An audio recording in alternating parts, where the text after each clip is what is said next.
Dvashi. That means this is the day when Sri Mahalakshmi appeared as Rukmini Devi on this earth planet. So she was born to a king by name Bhishmaka of a kingdom called Vidarbha. So that's why we are celebrating today the Rukmini Dvadashi by hearing this katha, Rukmini prayers to Krishna.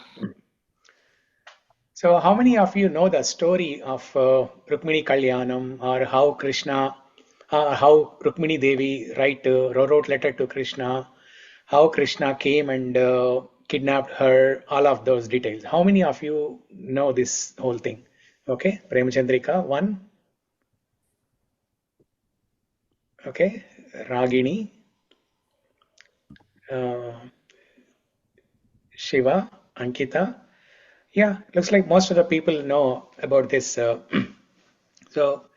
we're not going to spend much time on the story itself. Rather, we will recite the shlokas and then discuss the shlokas, all of that stuff. So before we jump into the discussion on Rukmini's letter to Krishna, what are the names of Ashtabharya of Krishna? Krishna has Ashtabharya, 8 principal queens or 8 principal wives. What are those names? Rukmini, Satyabhama, Jambavati. Okay. Nagnajiti. Okay.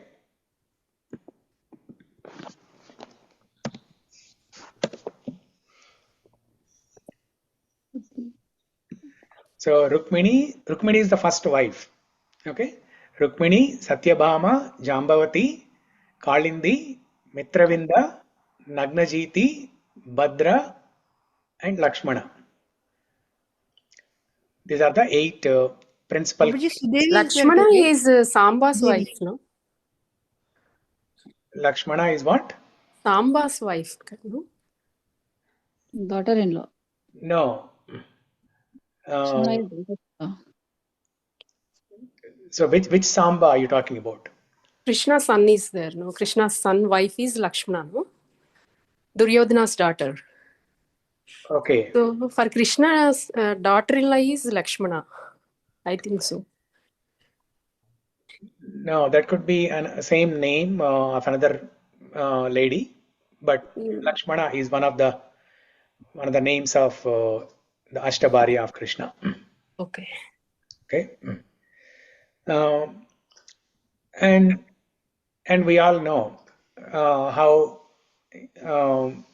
we may not know all the details, but these Ashtabharyas of Krishna, the 8 principal queens of Krishna, Krishna married them in different ways. Some queens Krishna married by fighting with kings on the opposite side. Some queens Krishna obtained voluntarily, when the fathers of those queens voluntarily gave their daughters to Krishna in marriage. And Rukmini, Krishna kidnapped Rukmini and married. So Krishna married these Ashtabharya in different ways.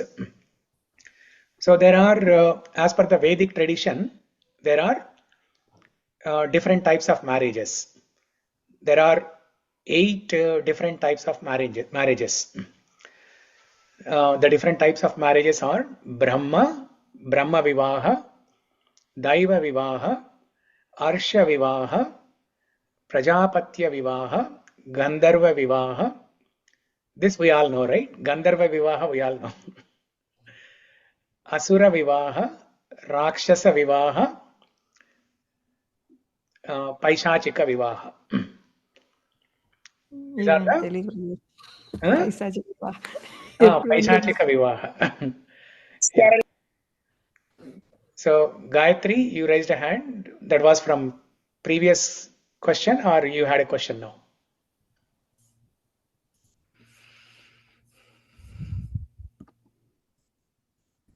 Okay. Sorry, Prabhu, that was from previous one. Previous. Let me Okay. remove that one. Sorry. Okay. No problem. Yeah. Okay. So what are the details? Quickly, what are these different types of marriages?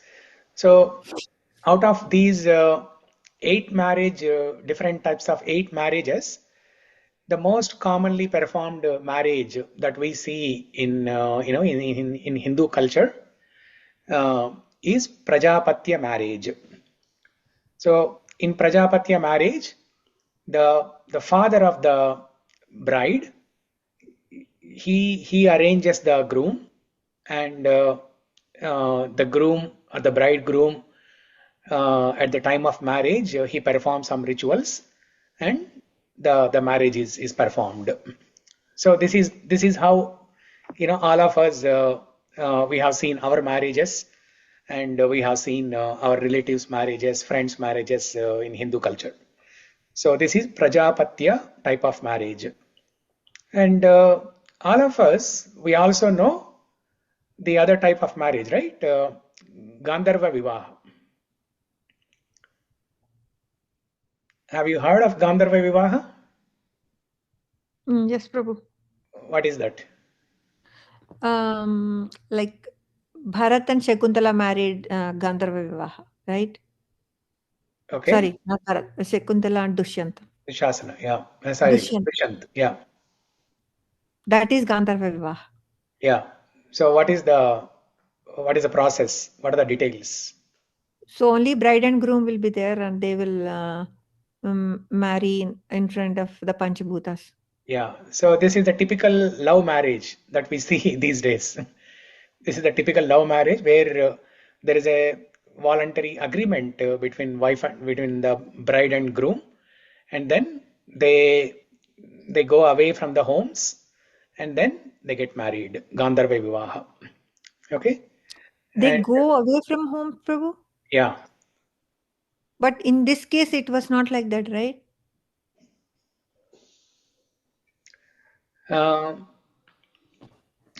I don't know if we can call Shakuntala and Dushyant's marriage as Gandharva Vivaha. Maybe, no, They Dushyant, didn't inform. They Dushyant didn't inform marries, the parents. Dushyant marries Shakuntala in the forest, right? In the Yes, in the forest. Yeah, while Kanva Maharshi was away, Hmm. and Dushyant's parents are also not present that time. Yeah. Yes, Prabhu. Yeah. So So Srividya, there is no consent from parents, right, parents, Prabhu? right? Yeah, Okay. there is no presence of parents, and most of the times there is no consent from parents. Srividya, you were saying something? Yeah, same thing. I was saying they didn't inform anyone. Ah, So yeah, that they is didn't inform anyone. Yeah, Dushyant came there, and saw Shakuntala, and Kanva Maharshi was not there that time, so the marriage happened. Yeah, this is Gandharva Vivaha. So, and then Daiva Vivaha, Brahma Vivaha. Brahma Vivaha is the highest form of marriage, and that is promoted within ISKCON or within many Vaishnava Sampradayas. That is the type of marriage which is recommended, where there is a consent between groom and the bride, and it's arranged by parents. But the crucial point, essential point of this marriage is that so uh, the groom is capable of elevating the bride spiritually. Oh. Okay, the groom is also practicing spirituality, and the groom is capable of elevating the bride spiritually. And then there is Daiva Vivaha, second type of marriage, Daiva Vivaha, where the groom is not so spiritually advanced, but he performs yajna, fire sacrifices. And when the father of the bride gives the girl in marriage to this groom in Daiva Vivaha, it is considered as offering the bride or the girl to the devatas. Okay. And then there is Arsha Vivaha. So here also the groom is capable of elevating the bride spiritually. One ritual that is observed in this type of vivaha is that the groom has to give some gifts to the bride's family, like cows and bulls. And then Prajapatya Vivaha that we discussed, which is the typical marriage we see in Hindu culture. And Gandharva Vivaha also we have discussed. Asura Vivaha is where the groom's family gives Kanya Shulkam to the bride's family. In other words, dowry. The boy gives dowry to the girl. But in Arsha Vivaha also you said they'll give cows and bulls, right? It's the That same? is as a gift. That is a gift. And this is money. This is money, and there is a demand. Okay, we need this much. The bride has so much of wealth, so the boy has to give this much of Kanya Shulkam or the dowry. Okay. Was it happened in Bhagavatam? Did it happen in Bhagavatam? I don't know any classic examples of this. Maybe there are some. Maybe there are some. And I think this is going to be the future also, where the boys will have to give dowry to the girls. I think this is going to be the future. Right now, we all know that getting a good girl, especially, is very difficult. So I think moving forward, very soon we'll see this Asura Vivaha. Okay, and then there is Rakshasa Vivaha. Rakshasa Vivaha is where the groom kidnaps the bride and marries. So here there's a consent. There's a consent of the bride, but there may not be a consent of the family, bride's family. So Rukmini Vivaha comes under this, Prabhu? Rukmini Vivaha comes under Rakshasa Vivaha. Yeah, where Krishna kidnapped Rukmini and married.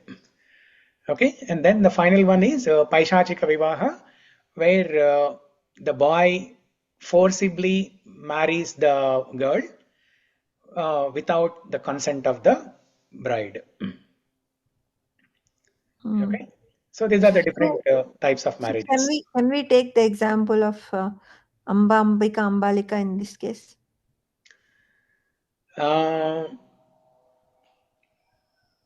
Yeah.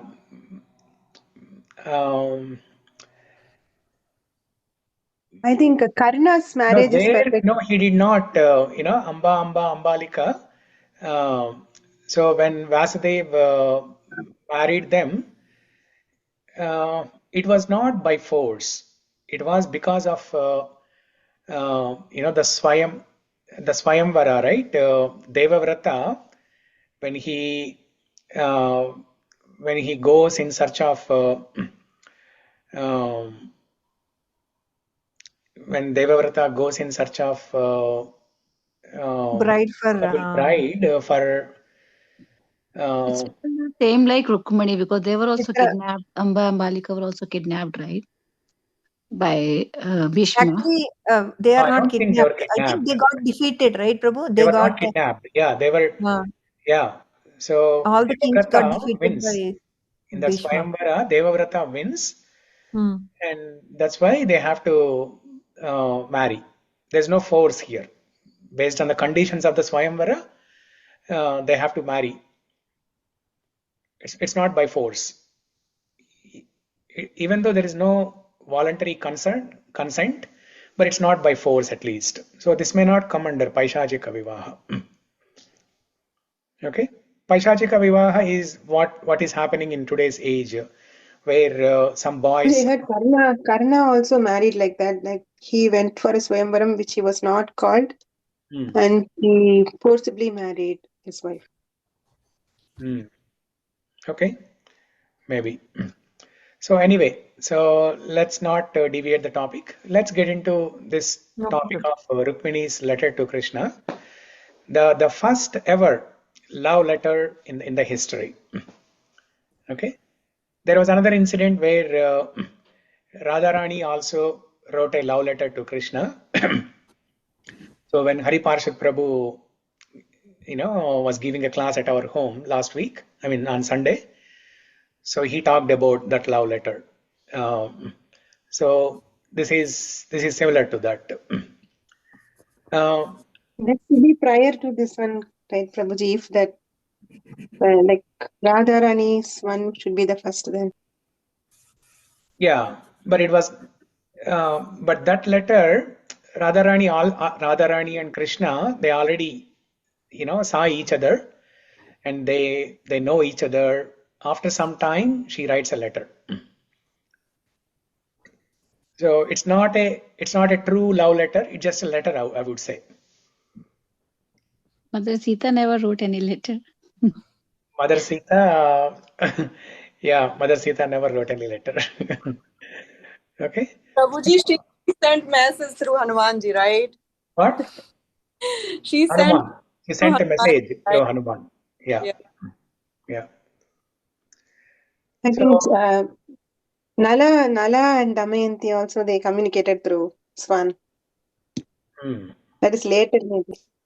yeah. So in Bhagavad Gita, Krishna says, Patram pushpam phalam toyam yome bhaktya prayachati tadaham bhaktyupahrutam ashnami prayatatmanaha. So what does Krishna say that? It is in chapter 9, shloka number 26. Krishna says, Patram pushpam phalam toyam. Patram, leaf, phalam, fruit. Patram, pushpam is flower, phalam is fruit, toyam is water.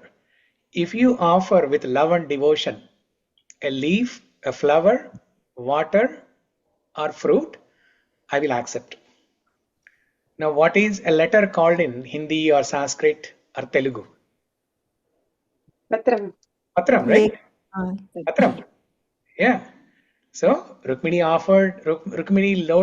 wrote a patram. She offered a patram to Krishna with her love and devotion, and Krishna accepted it.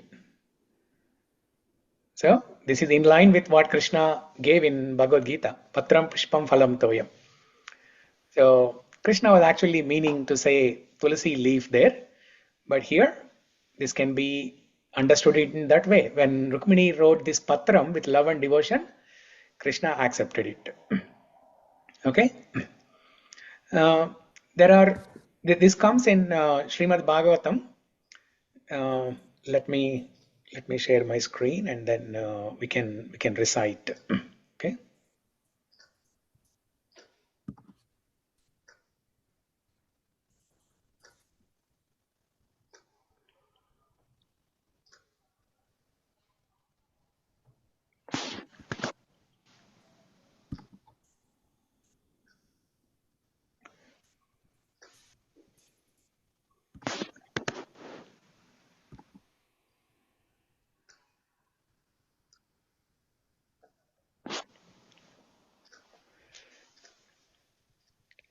Okay, so you all see my screen, right? Yes, Prabhu. Yeah. Prayers of Rukmini. So prayers of Rukmini, they are mentioned in Śrīmad-Bhāgavatam Canto 10, chapter 52, from shlokas 37 to 43, 7 shlokas. So when I was meditating on this topic today, something struck me, that Rukmini wrote her letter to Krishna in 7 shlokas. So what does this number 7 indicate? 7 janmas. 7 janmas, okay? 7 అడుగులు అంటారు కదా Prabhuji. Yes, very good. Yeah. Marriage. 7 steps. The 7 7 holy steps that we take in the marriage, by going around the fire, circumambulating the fire, the bride and groom, they take 7 steps, right? So I was thinking, okay, maybe this is the hidden meaning behind the 7 shlokas that Rukmini wrote a letter to Krishna. I mean, it's not mentioned in any scriptures, but when I was meditating on this topic today, this point struck me. Okay, and this could be the way, you know, Rukmini wrote a letter to Krishna in the palm leaves, or in a letter in the form of a cloth with some ink. But you can imagine, you can keep this image in your mind whenever you want to remember Rukmini's letter to Krishna. Okay, if you just look at a verse and imagine that as a letter, it may be difficult. That's why when you look at a letter like this, it will help you to remember this pastime. Because a picture is worth of 1,000 words. So if you simply remember this picture, this whole pastime, this whole discussion will come to your mind. Okay, so let's recite the shlokas. So first I will recite the shlokas by myself, and then we will quickly discuss the story for five minutes or so, and then we'll come back to the shlokas again.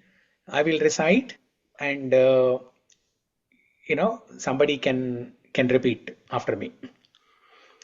So these shlokas are in a meter called Vasanta Tilaka. The chandas for these shlokas is Vasanta Tilaka, same as Brahma Samhita. Each line has 14 syllables. Okay. So if we sing in the standard Brahma Samhita style, the tune, it may not fit into the mood of a love letter. Okay, for example, Brahma Samhita meter. Chintamani prakara satma sukalpa vriksha raksha sutesha surabhira bipalayantam. Okay, so let's try to recite this shloka in that style.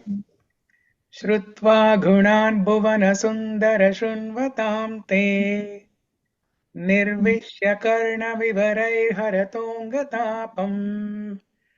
So it's a high pitch tune, and it may not fit into the mood of love letter. Okay, so I'll try to sing in a different tune. Let's see how it goes. I mean, there are multiple tunes in which Vasanta Tilaka can be sung. So let me sing in this tune.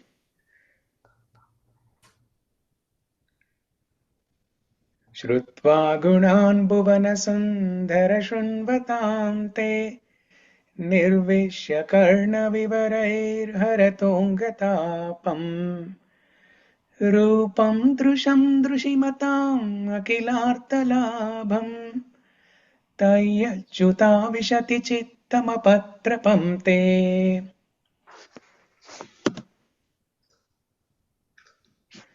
Katva mukunda mahati kulashila rupa vidya vayotra vinadhamabhir atmatulyam dhira patin kulavati navrinita kanya kale nrisimha naraloka manobhiramam.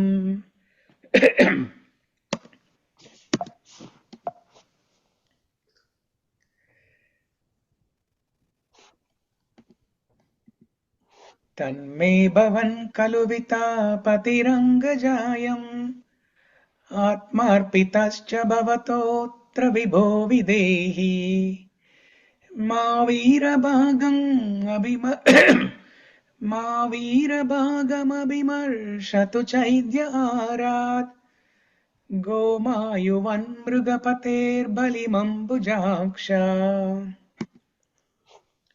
putreshta dattaniyam yavratadeva vipra Gurvarchanadibiralam Bhagavan Pareshah Aradito yadi gadam grajayetya panim Krihnantu mena damagosha sutadhyanonye Svobhavinitvam dvahane vidarbhan Gupta sametya pratana patibhi paritaha Nirmatya chaidya magadendra balam prasahya मां राक्षसेन विधिनोद्वह वीर्यशुल्कम् अन्तःपुरन्तरचरितम् अन्तःपुरन्तरचरिमन् अनिहत्य बन्धुन् त्वं बुधह्वे कथमिति प्रवधम्युपायम् पूर्वेद्युरस्ति महती कुलदेवयात्रा यस्यं बहिर्नववधूर्गिरिजामुपेयात् यस्याङ्घ्रिपङ्कजरजस्नपनं महन्तो वाञ्छन्त्युमापतेरिवात्म तमोपहत्यै यर्हम्बुजाक्षनलभेयभवत्प्रसादम् जह्यम् असूनव्रतकृशन् शतजन्मभिः स्यात् श्रुत्वा गुणान् भुवनसुन्दरशृण्वतां ते निर्विश्य कर्णविवरैर्हरतोऽङ्गतापम् रूपं दृशं दृशिमताम् अखिलार्थलाभम् तय्यच्युता विशति चित्तमपत्रपं ते. Okay, this is how this can be sung. This is the same as the 11th chapter, right, Prabhu? The tune? Yeah. Many shlokas in Bhagavatam, seventh canto. Oh, you are saying 11th chapter from Bhagavad Gita? Yes. Or universal form? Mm. No, that's different. Because 11th chapter, the universal form, there are 11 syllables in each line. Okay. But almost similar. For example, Tasmat Tvamuttishta Yasho Labhasva Jitva Shatrun Bhungshva Rajyam Suranam Mayaiva te nihata purvameva Nimittamatram Bhavasavyasachi. There is slight variation. Whereas this is Shrutva Gunan Bhuvana Sundara Shunvatam Te Nirvishya Karna Vivarair Haratongatapam Rupam Drusham Drushimatam Akilartalabham Tayachyuta Vishati Chittamapatrapam Te. So slight variation, but almost similar. Okay. So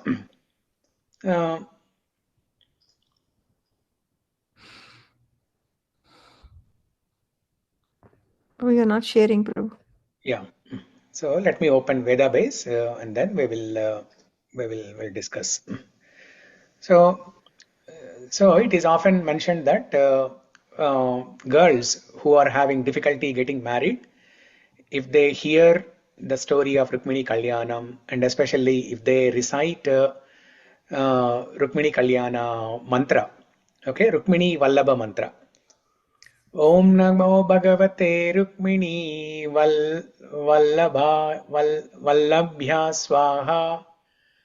So there is a mantra like that. So if they recite that mantra like 108 times every day, then the chances are that they'll get married quickly and they'll get a good husband. So there are different recommendations. Katyayani Vrata and so on. I just want to add one thing, Prabhuji. In our Tamil Nadu, there is a tradition, we do Radha Kalyanam. So if in any home they are planning to marry a daughter, like they'll conduct Radha Kalyanam. Okay. Radha Krishna Kalyanam? Radha Krishna Kalyanam. Okay. Yeah. There's also a Sita Kalyanam something, some shloka that I used to do. I forgot completely. There are some 10 verses, I think, that we used to do like to get married like that. Okay. And for men, I think they do some puja to Parvati Devi, Uma Devi. I was about to ask Prabhu, is there anything for what? Yeah. I think somebody asked a question.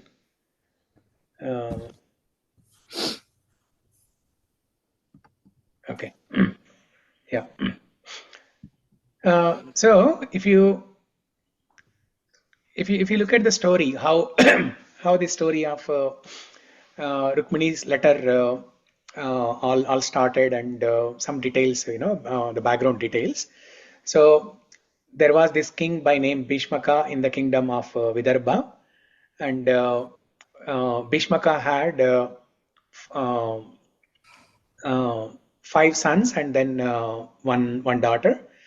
The sons' names were Rukmi, who was the eldest, Rukmi, Rukmavrata, Rukmabahu, Rukmakesha, Rukmamali, and then Rukmini is the one and only one daughter. So once it was decided that King Bhishmaka wanted to give his daughter Rukmini in marriage to Krishna.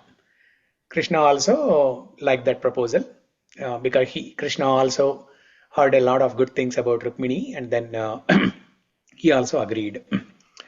But then all the family members also agreed except Rukmi, who is the eldest son, because Rukmi was associating with Shishupala, who always hates Krishna.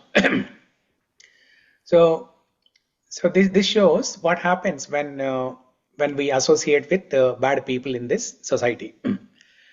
So not only Rukmi getting polluted with that bad association of Shishupala, but he also polluted all the family members, and he convinced everybody that Rukmini should not be given in marriage to Krishna. But Rukmini was mentally prepared to get married to Krishna, and then when Rukmi, who is the eldest son of Bhishmaka, convinced everybody in the family not to give Rukmini in marriage to Krishna, rather give Rukmini in marriage to his friend Shishupala. So the marriage was arranged between Rukmini and Shishupala, and the marriage pre-marriage ceremonies they were all happening, and involuntarily Rukmini Devi was participating in all these ceremonies, but her mind was completely fixed on Krishna. And then she wrote a letter. She wrote a letter to Krishna offering these prayers, saying that I'm in this difficult position, I'm stuck here, please come to the rescue, please kidnap me and take me away from here and marry me. And she makes a plan how to kidnap her. She gives the complete plan also. Okay, not only simply offering prayers to Krishna or sending a message to Krishna to come and kidnap her, but she also gives a plan how to kidnap her. And she says, I'm writing this letter to you shamelessly, because Rukmini belongs to an aristocratic family. She's a princess. She's a queen. She's going to be a queen. She's a princess. And she belongs to a traditional, Vedic family. So while the marriage is confirmed and the marriage preparations are happening, marriage ceremonies are happening with another man, and this girl thinking about Krishna is definitely not accepted in the society. That's why Rukmini Devi, she writes in her letter saying that, "Oh Krishna, I am writing this letter shamelessly. You do whatever is needful. You come and kidnap me and marry me." And the way she begins the letter is with a word Shrutva. Okay, I'm not sharing the screen, right? Let me share the screen.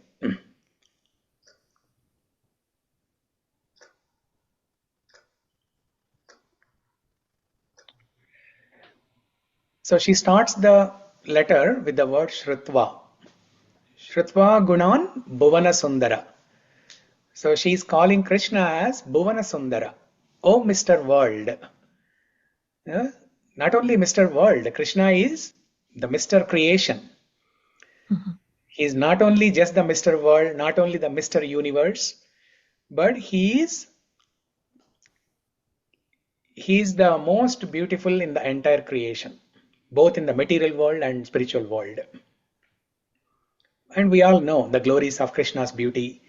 There are so many shlokas, so many kirtans glorifying Krishna's beautiful form. We have discussed some of them in the previous calls. So she's starting the letter beautifully, addressing Krishna as Bhuvana Sundara. Oh Bhuvana Sundara, I have heard the glories of your divine qualities. Shrutva Gunan. Gunan means the plural form of guna. Your qualities. I have heard about your qualities. Shrutva means I have heard. Shrutva Gunan Bhuvana Sundara Shrinvatam Te Nirvishya Karna Vivarai Haratonga Tapam. Okay, so let's read the translations. Okay, let me open Veda base actually, so that we can read translations in a story form. Prabhu, we have only 15 minutes. Will it be done? Yeah, it'll be done.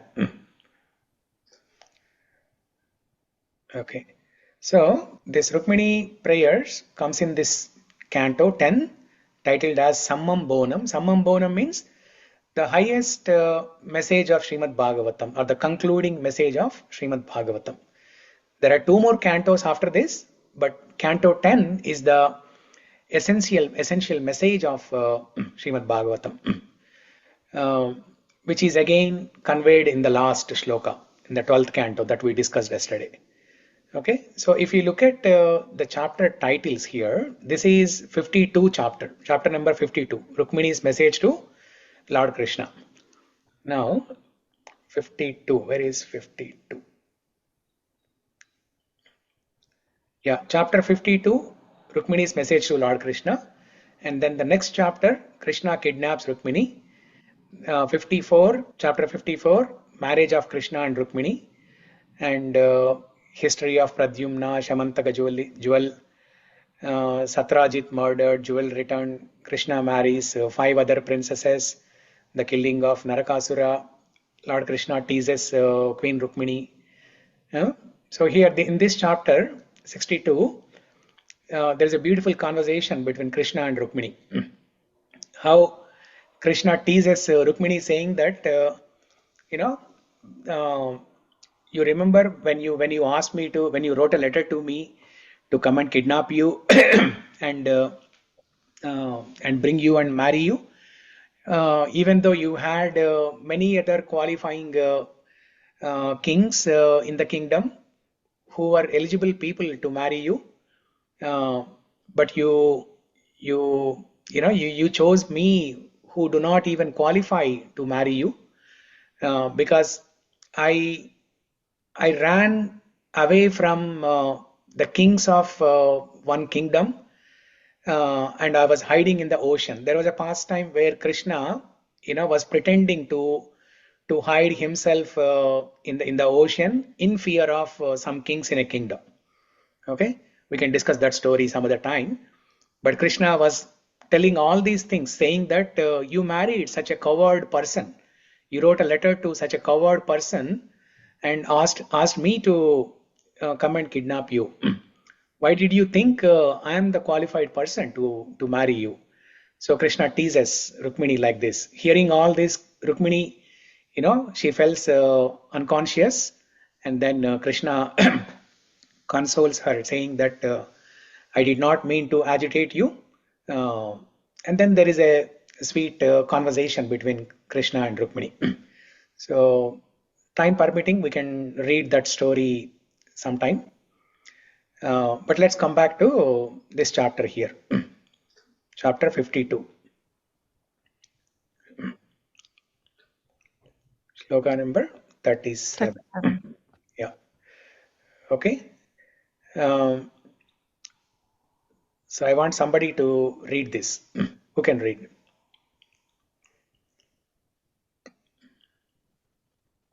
I can read, Prabhu. It would be nice if a lady can read. I can, Prabhuji. I can. Okay.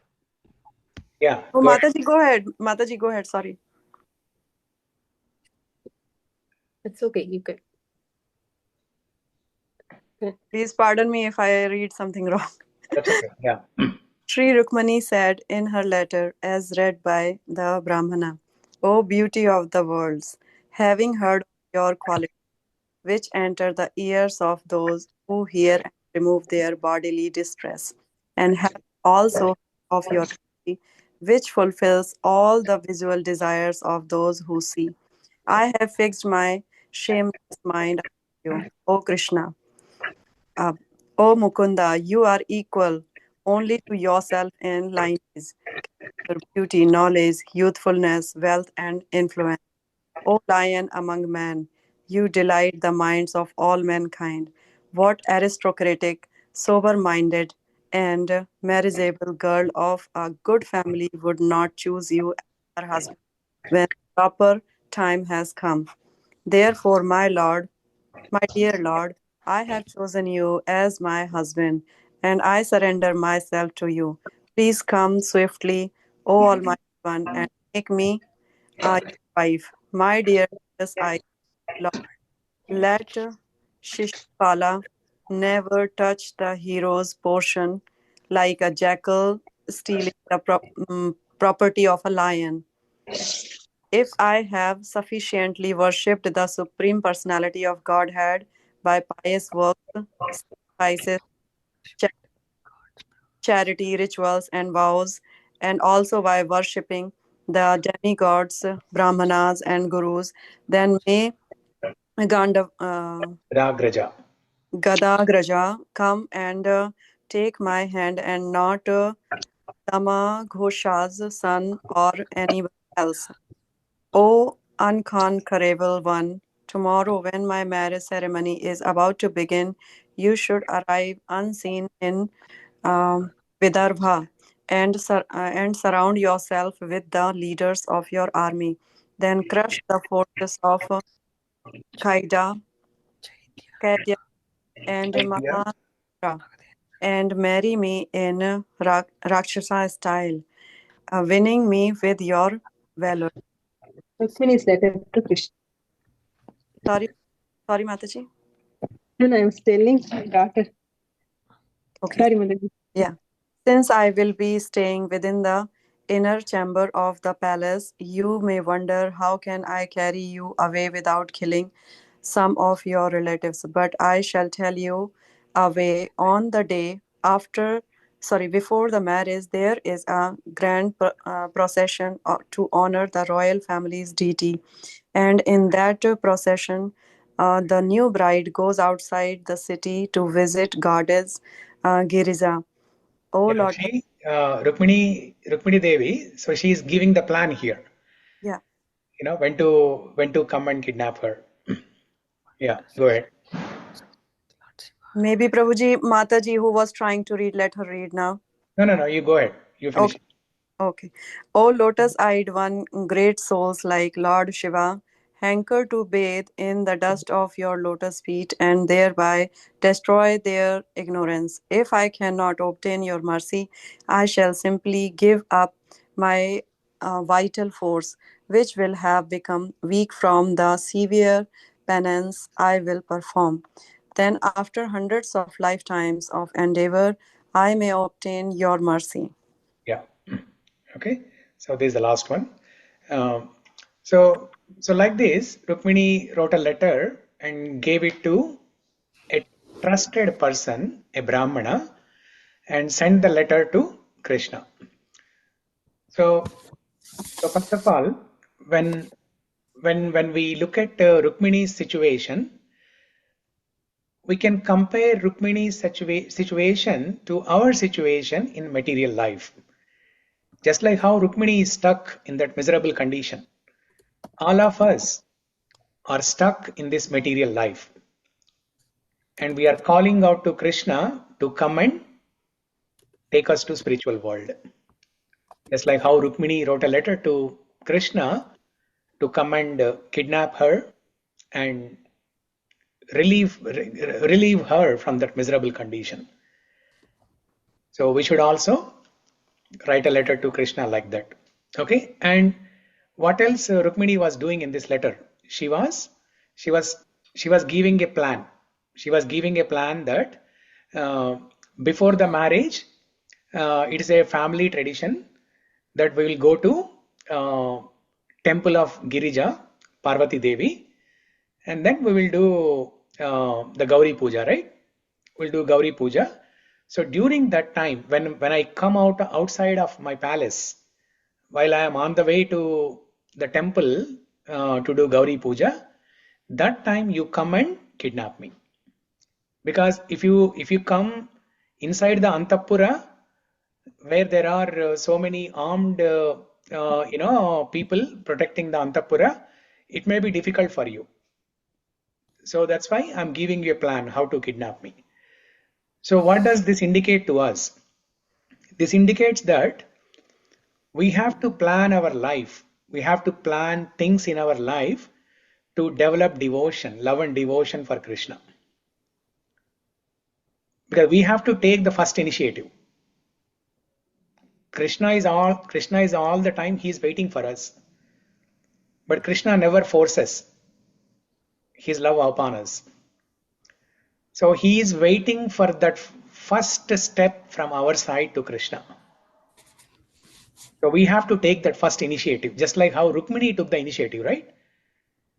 So generally, girls don't take the initiative. It is the boys who propose first, who take the initiative. But here, Rukmini coming forward and writing a letter to Krishna indicates, and also giving a plan how to kidnap her, indicates that we have to take the first initiative. And then once we take the first step, Krishna will take 100 steps closer towards us. Krishna is just waiting for that one step that we are going to take in our life. And as soon as we take that one step, Krishna will make 100 steps closer to us. And the way Rukmini was planning all the things in the letter, we have to plan our life. We have to plan our devotional process. How to do the Shravanam, Kirtanam, all those things. Rukmini Devi, she never saw Krishna before writing this letter. Whatever she knew about Krishna, it's only by hearing. Hearing from Narada Muni, hearing from so many other people. Only by hearing about the good qualities of Krishna, she developed love for Krishna. Shrutva gunan bhuvana sundara shrunvatamte. And she writes, after hearing about your good qualities, any girl who belongs to any aristocratic family, why will they not marry you? Why will they not want to marry you? Okay, so here Rukmini Devi is emphasizing the point of hearing. That's the very first word, Shrutva Gunan Bhuvana Sundara.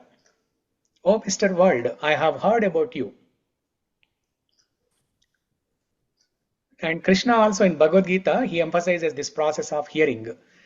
In 7th chapter, 1st shloka, Krishna says, Maya Sakta Mana Partha Yogam Yunjan Madashrayaha Asamshayam Samagram Mam Yata Jnasasi Tat Shrunu. Krishna says, Tat Shrunu. You hear. You hear attentively. And we discussed a little bit about Shravanam yesterday. Because if you want to do Kirtanam, first you have to do Shravanam.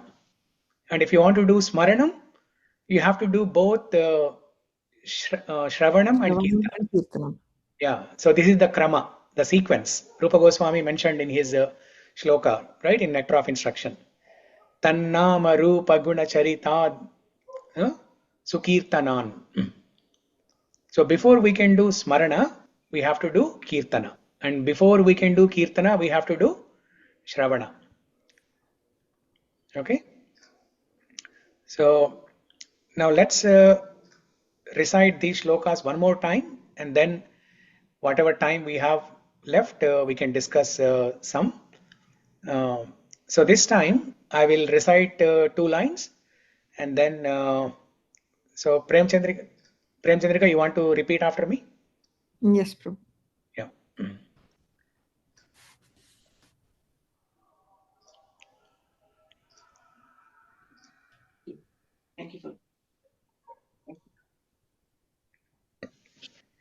श्रीरुक्मिण्युवाच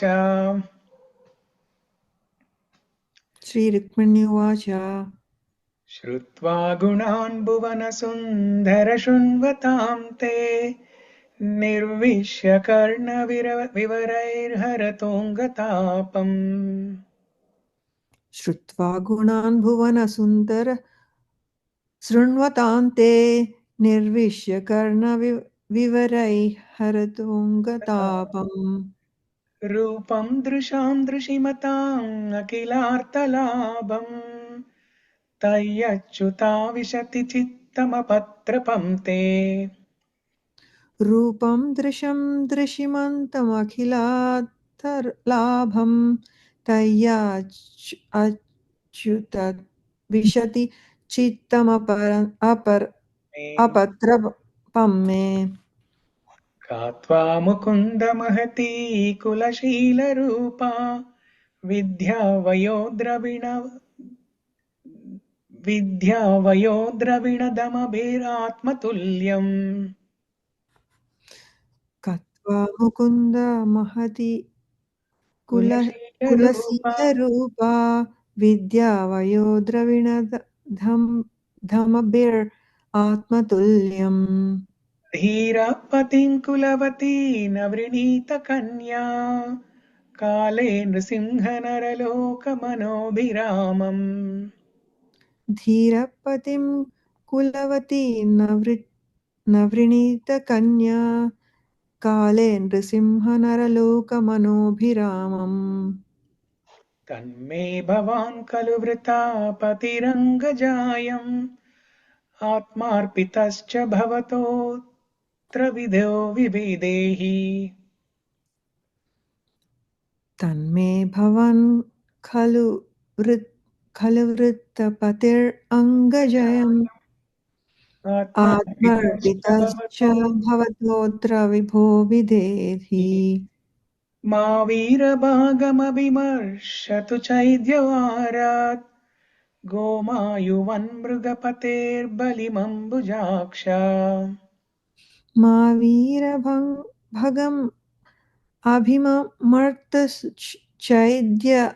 आरात् गोमयुवान् मृगपतेर्बलिम् अम्बुजाक्ष पुत्रेष्टदत्तनियम्य व्रतदेव विप्रा गुर्वर्चिनादिभिरलं भगवन् परेशः पुत्रेष्टदत्त नियमव्रतदेव विप्रा गुरु अर्चना दिभिरलं भगवान् परेशा आराधितो यदि गदाग्रजयेत्यपाणिम् गृह्णातु मे नदमघोषसुताद्योऽन्ये आराधितो यदि गदाग्रज एत्यपाणिं गृह्णातु main दमघोषसुतादयोन्ते स्वभाविनी त्वमजितोद्वहने विदर्भान् गुप्तः समेत्य पृतना पतिभिः परीतः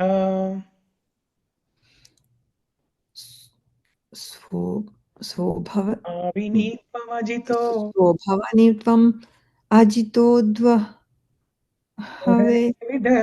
विदर्भा गुप्ता समेत्य प्रतनापतिभिर्परीतः निमत्य चैद्यमगधेन्द्रबलं प्रसह्य मां राक्षसेन विधिनोद्भववीर्यशुल्कम् निर्माथ चैद्य मगधेन्द्र बलं प्रसह्य मम राक्षसेन विधिनोद्धव वीर्यशुल्कम् अन्तःपुरन्तरचरिम् अनिहत्य बन्धुन् त्वम्बुद्वहे कन्तमिति प्रवधम्युपायम् अन्तःपुरन्तरचारिम् अनिहत्य बन्धुन् त्वमुद्वते कत्वम् इति प्रवधम्य उपयम् पूर्वेद्युरस्ति महती कुलदेवयात्रा यस्यां बहिर्नववधूर्गिरिजामुपेयत् पूर्वेद्युरस्ति महति कुलदेवयात्रा यस्मिन् बहिर्नववधूर्गिरिजाम् उपेत्य यस्याङ्घ्रिपङ्कजरजा स्नपनं महन्तो वाञ्छन्त्युमापतिरिवात्मतमोपचत्यै यस्यन्गिरिपङ्कजरजः स्नपनं महन्तो वाञ्छन्त्य उमापतिरिवत्म तमोपहत्यै यार्हम्बुजाक्षरलभेयभवत्प्रसादम् जह्यम् असून् व्रतकृशन् शतजन्मभिः स्यात् यर्है अम्बुजाक्षन लभेयद् भगवत्प्रसादं जह्यम् असुन्व्रतकृशन् सत जन्मभिः स्यात्. Okay, so this is the end of this Rukmini's letter. What time is it now? It's 9:03. So some of us who are on this call, we have to jump on to another call. Maybe we can continue this discussion tomorrow also. I know we were planning to start reciting Prahlad prayers tomorrow, but we can try to do that either on Saturday or maybe Monday. Tomorrow also I think we can continue discussing Rukmini's letter, because we just scratched the surface. We haven't discussed much. So we'll discuss more about Rukmini's letter tomorrow. So before we wrap up, anybody, any quick comment, any reflection? One thing, Prabhuji, like you told, we have to think that how we have to surrender to God. This example.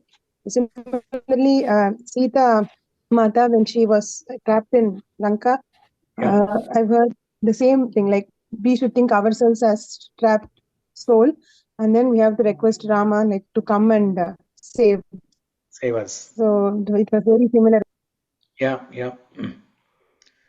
So yeah, all these stories from Bhagavatam, all the prayers from Bhagavatam, they teach us how to develop this mood of surrender, how to develop emotions for Krishna, how to pray to Krishna to come and help us. So these prayers are going to be very wonderful. Every day it's going to be, nectarian. So please make some time every day like this and try to attend. Prabhuji, are we going to have Gajendra prayers also in this list? Yeah, we'll recite Gajendra prayers, Prahlada, Dhruva prayers, Rudrasura prayers. Yeah, everything. Prabhuji, I'm just wondering one thing. ISKCON doesn't celebrate Rukmini Dwadashi or anything about Rukmini. They only celebrate Radha and Krishna. So in most of the ISKCON temples, the worship is in the mood of Madhurya Bhava, right? Radha and Krishna worship. So Rukmini is in the mood of Aishwarya Bhava. Rukmini, where does Krishna take Rukmini to? He takes her to Dwaraka, right? And he keeps her in a palace. So that's a Aishwarya Bhava, opulence. Krishna treats her as a queen, and he gives her a lot of opulence. And Rukmini also worships Krishna in that mood of awe and reverence with opulence, Aishwarya Bhava. Whereas Radharani and all the gopis, they are in Vrindavan, they worship Krishna in Madhurya Bhava. So that's why if you go to LA, Los Angeles temple, the temple name itself is Rukmini Dwarkadish temple. So there they celebrate. In Oh, India so there also. are some temples, even ISKCON has with Rukmini. Yes. Yeah, even in India also there are some. In Delhi there is one temple. Okay. Because I went to Dwarika, I did not find anything about Radha there. So Yeah, I was like, it's how could celebrated in such a... Dwarka also. And in Dwarika, they don't celebrate Radha at all. It's Yeah, only the Rukmini. Rukmini. Rukmini, Yeah. yeah. There's no temple of Radha or anywhere like that. Yeah, because Rukmini is the queen of Dwarka. Okay. So, yeah, I think we are already 7 minutes late here. Well, thank you everyone for joining. Hare Krishna. Hare Krishna, Discuss Prabhu. more important things tomorrow. So Hare please Krishna. join. Thank you. Hare Krishna. Hare Hare Krishna. Krishna. Srila Prabhupada ki. Thank you, Prabhuji. Jai. Jai. Hare Krishna.